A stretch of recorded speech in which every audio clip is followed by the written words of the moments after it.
very pretty young lady looks over, recognizes me, and she does that. And I thought, wow, how great. The show was just on 2 nights ago.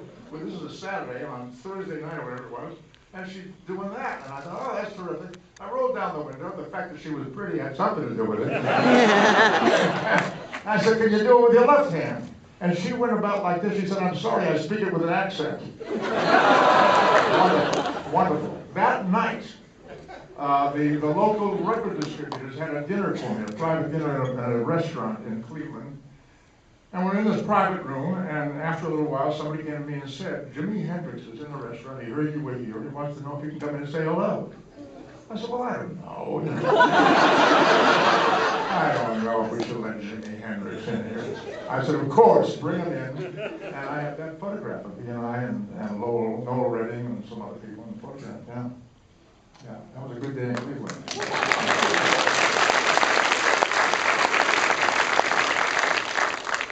Hi, first of all, I just want to say thank you for taking the time to do this. It's a great pleasure, buddy. Thank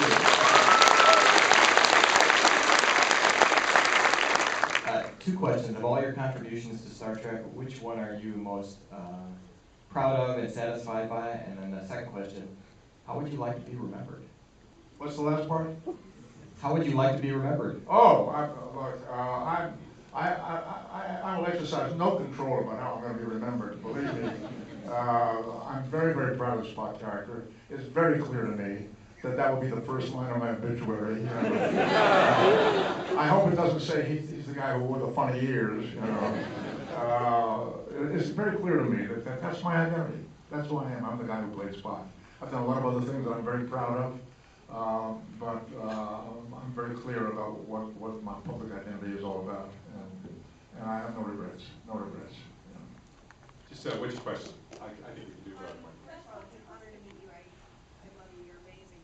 And second of all, if they were to make a new Star Trek for our generation for a television show, would you support that? Would that be a good idea? About the future of Star Trek? Would you support a television show? Television show? Of Star Trek in some permutation. I'm aware that they are definitely planning to do another feature, another movie.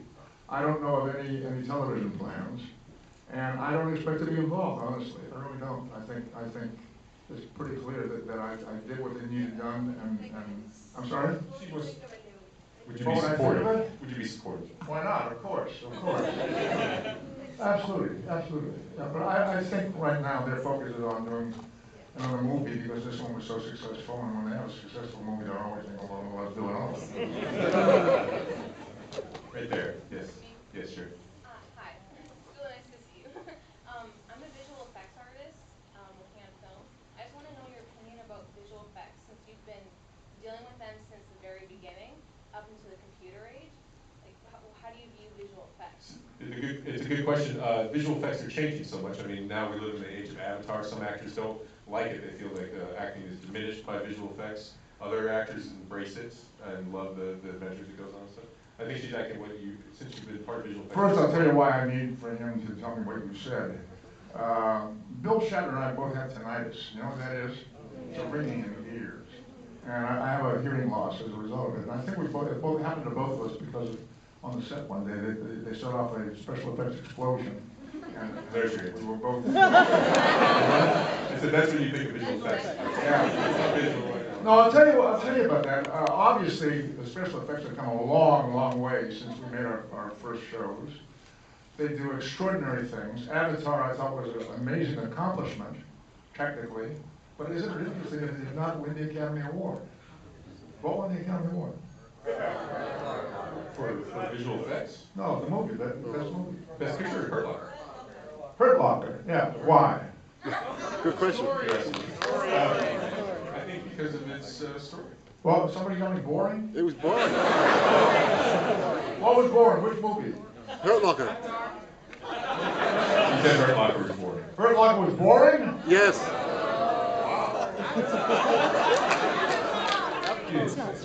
And Avatar? You loved Avatar? Yes.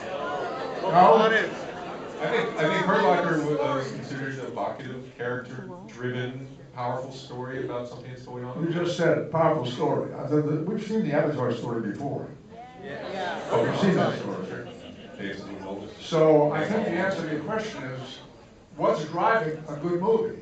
And it has to be a great story. If it's a great story and you have great effects, wonderful. Great effects without a great story, all it does is bang, bang, bang, bang. Michael Bay.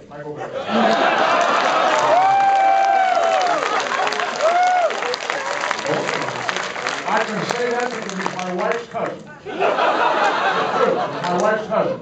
But he has never invited me to be in any of his projects. I thought you were gonna do a voice for, wasn't that ever? No? That's Never meant happened. for it, 'cause Never it- happened. I kept putting out the word for the press. Michael, call me, and I never got the phone. I sat by the phone night and day. Michael Bay never called me. He mentions that you're his cousin like all the time. He does. Yeah, he's very competitive with Star Trek.